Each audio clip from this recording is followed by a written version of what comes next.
কিন্তু দেখে শুনে কিনতে হবে। খড় বা পোয়াল যেটাই বলি, সেটা কিন্তু আমরা কাঁচা ঘাস এবং খড়।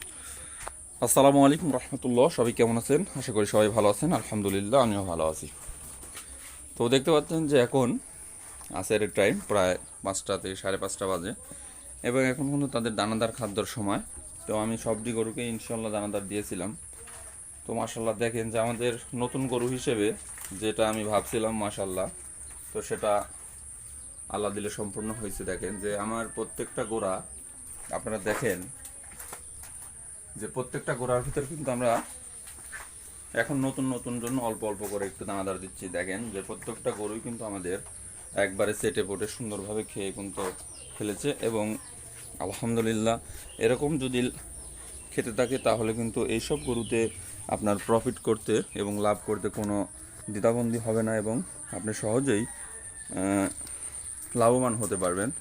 তো একটা কথাই বলি যে গরু কিন্তু দেখে শুনে কিনতে হবে, এবং দেখে শুনে না কিনলে আপনি কখনোই লাভ করতে পারবেন না। এবং কিনতেও যখন আপনি গরুটা কিনবেন হাট থেকে, তখন কিন্তু আপনাদের কিনতে কিন্তু জিততে হবে।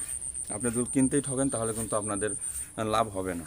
এবং আমাদের গরুর যখন রোজ একটু কমে যায়, তো আমরা কিন্তু মাশাল্লাহ তাদেরকে রুসের পাউডার খাওয়াই, এবং মাশাল্লাহ তারা কিন্তু অনেক সুন্দর খেয়ে ফেলে এবং আর কি ভালো খায় রুচের পাউডারটা খাওয়ালে।